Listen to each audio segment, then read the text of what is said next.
Hello everyone, welcome to geopolitics. Hamas ने क्यों accept कर लिया सीज फायर को और यहाँ पे इसराइल क्यों डिनाई कर रहा है एक्सेप्ट करने से उसके कंडीशंस को? तो सब जानेंगे। Let's dive deeper to find out the details. यहाँ पे आप न्यूज देख सकते हैं कि Hamas accepted the ceasefire proposal, Israel will continue its operation. तो इसराइल का लास्ट ऑपरेशन है वो होने वाला रफा सिटी में, और रफा सिटी बहुत ही इंपॉर्टेंट है बिकॉज जो इसराइल है वो धीरे धीरे जो गाजा में अटैक किया, यानी बॉम्बार्डमेंट किया आफ्टर 7 अक्टूबर, उसके कारण वहाँ के जितने सारे सिविलियंस हैं धीरे धीरे सदर्न मोस्ट पार्ट में आ गए हैं, जो कि रफा सिटी है।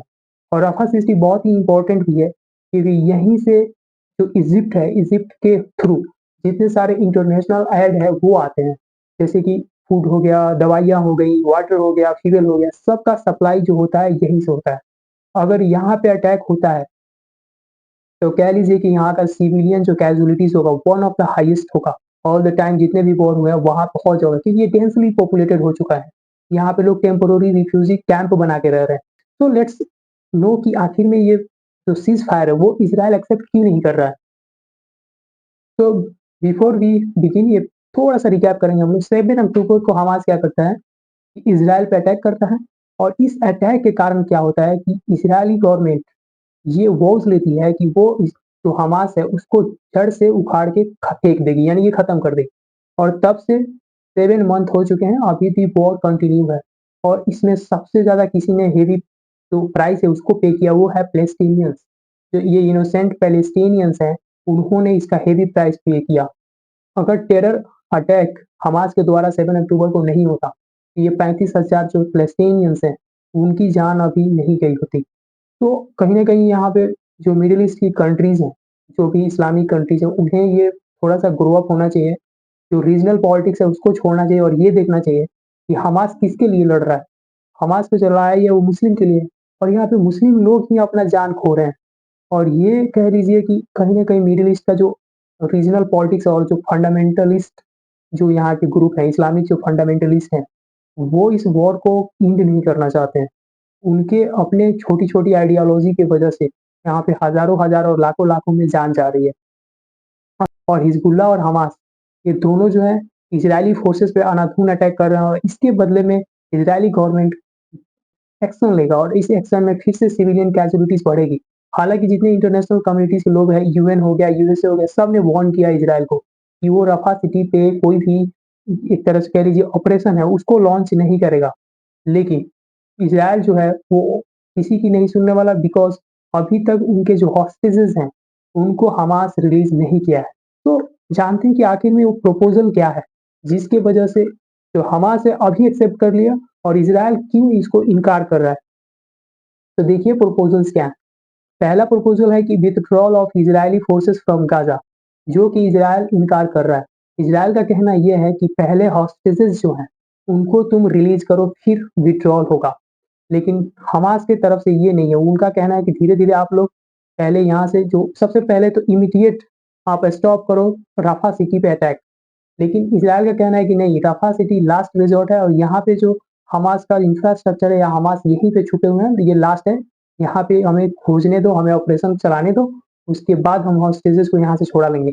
बट यहाँ पे जो सिविल कैजुअलिटीज़ है वो वन ऑफ द हाईएस्ट हो जाएगा, बिकॉज़ अभी ये जो रफा सिटी है वो डेंसली पॉपुलेटेड हो चुका है बिकॉज़ ऑफ माइग्रेशन। लोग भाग-भाग के यहाँ लास्ट पहुँचे हैं, और जो इजिप्ट है वो माइग्रेशन को एक्सेप्ट नहीं कर रहा है।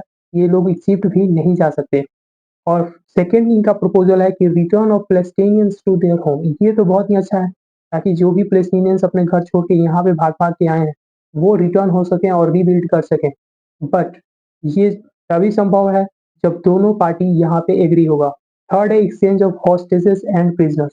देखिए यहाँ पे इंटरेस्टिंग है, हमास जो है वो प्रिजनर्स जो है उसको बोलता है जो पैलेस्टीनियंस है वो प्रिजनर है कहाँ पे, इजराइल के जेल में। लेकिन रियली में ये है कि यहाँ पे है हमास के मेंबर जो हैं, उन लोगों को प्रिजनर बना के रखा गया है इज़राइल में, और उनके बदले में जो हॉस्टेजेस हैं, उनके बदले में यहाँ का जो मेंबर्स है हमास का उसको वो छुड़वाता है। उसके साथ-साथ 5, 6, 7 कह लो कि पैलेस्टीनियंस हैं उनको छुड़वाता है, और उनका जो इमोशनल वीडियो है उसको अपलोड करवा देते हैं वो लोग इंटरनेट पे, ताकि जो मुस्लिम कम्युनिटी के लोग हैं उनका सेंटीमेंट वो लोग अपने तरफ कर सकें। और ये बहुत बड़ा गेम है। हमास का। तो थोड़ा-सा हम जानते हैं हमास का हिस्ट्री। तो हमास 1987 में शुरू हुआ था एज़ अ ग्रुप, और ये ग्रुप किस लिए बना था? इनका काम था कि जो भी इज़राइल कंट्री अभी है, प्रेज़ेंट में जो भी ज्योग्राफी पर आप इज़राइल को देख रहे हो, उसको ख़त्म कर देना, वहाँ से इज़राइलियों को हटा देना और वहाँ पे बनाना फुल एक पैलेस्टीनियन होगा, जो पैलेस्टाइन वाला कंट्री होगा वही होगा, वहाँ कोई इज़राइल की ज़रूरत नहीं है। ये इनका एम है। ये लोग अपनाते क्या हैं? Kidnapping, murder, proxy war, civilians को दिन दहाड़े मार देना, रेप, ये सब जो है अनसिविलाइज्ड मैनर, मतलब कि एक तरह से टेररिस्ट हैं ये लोग। इनको कोई कुछ मतलब पता नहीं है, मुस्लिम के जो सेंटीमेंट है उससे ये लोग खेलते हैं। आई थिंक कहीं न कहीं मुस्लिम जो कम्युनिटी के लोग हैं उन्हें ग्रो करना चाहिए और इन्हें अपना जो ये लोग समर्थन दे रहे हैं, नहीं देना चाहिए। क्योंकि अगर ये लोग सच में ऐसा करते, ये करेंगे, तब तक वॉर चलते रहेगा और सिविलियन कैजुअलिटीज़ है, इन्हीं को ही लॉस हो रहा है। जो भी मुस्लिम कम्युनिटी के लोग हैं, उनका जो डेथ टोल है राइज़ कर रहा है। 35,000 से ऊपर लोग मर गए हैं, फिर भी ये लोग लड़ाई कर रहे हैं, पता नहीं ये लड़ किसके लिए रहे हैं। और सेकंड है हिज़बुल्लाह। हिज़बुल्लाह का शुरुआत हुआ था 1982 में, जब इज़राइल ने लेबनान पे इन्वेज़न किया था।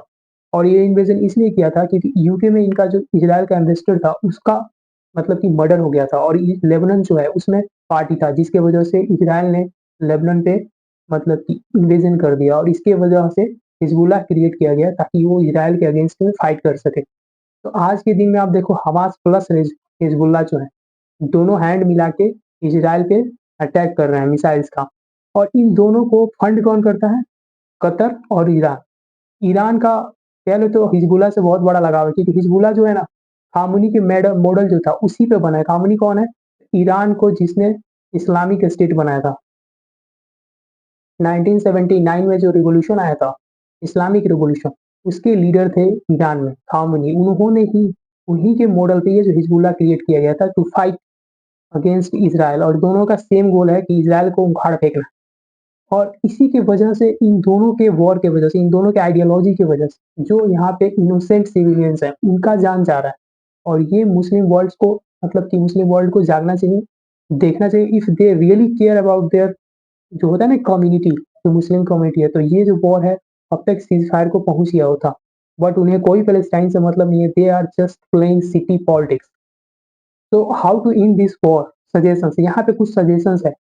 तो सजेशंस ये है कि international pressure on both side, दोनों साइड हमास और इजराइल पे इंटरनेशनल कम्युनिटी जो है वो प्रेशर लगाए ताकि ये दोनों सेम पेज पे आए और सीज फायर जो है इमीडिएटली सीज फायर को एक्सेप्ट करें और हॉस्टेजेस जो हैं उनको कहीं ना कहीं इमीडिएटली रिलीज किया जाए।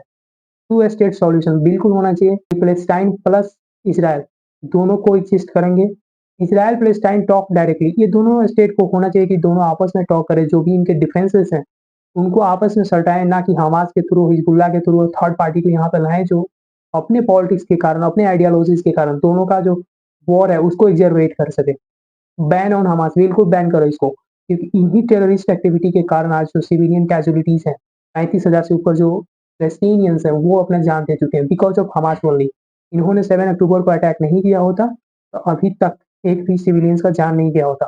तो establish diplomatic relation among concerning party, जितनी भी मिडिल ईस्ट में कंट्रीज हैं वहाँ पे, जो भी सऊदी अरबिया हो गया, कतर हो गया, ईरान हो गया, और खास करके इसराइल, इन इसराइल के साथ इन सबका डिप्लोमेटिक रिलेशन अच्छा होना चाहिए ताकि आने वाले फ्यूचर में ऐसे जो टेररिस्ट अटैक है वो ना हो और सिविलियन जो डेथ है उनको बचाया जा सके। और डेवलप ट्रेड, ये बहुत इंपॉर्टेंट। अगर ये कंट्रीज ट्रेड रिलेशन को डेवलप करेगा तो इसके कारण क्या होगा कि डिपेंडेंसी बढ़ेगी। जब डिपेंडेंसी बढ़ती है तो दो पार्टी यानी कि दो स्टेट होते हैं आपस में वॉर करने से हमेशा बचना चाहते हैं, क्योंकि अगर वॉर करेंगे तो ट्रेड जो होता है, इंटरेस्ट, इकोनॉमिक इंटरेस्ट हर्ट होगा। और अगर इकोनॉमिक इंटरेस्ट हर्ट होगा तो they would try to avoid war, और वो हमेशा ये कोशिश करेंगे कि कभी भी वॉर ना हो।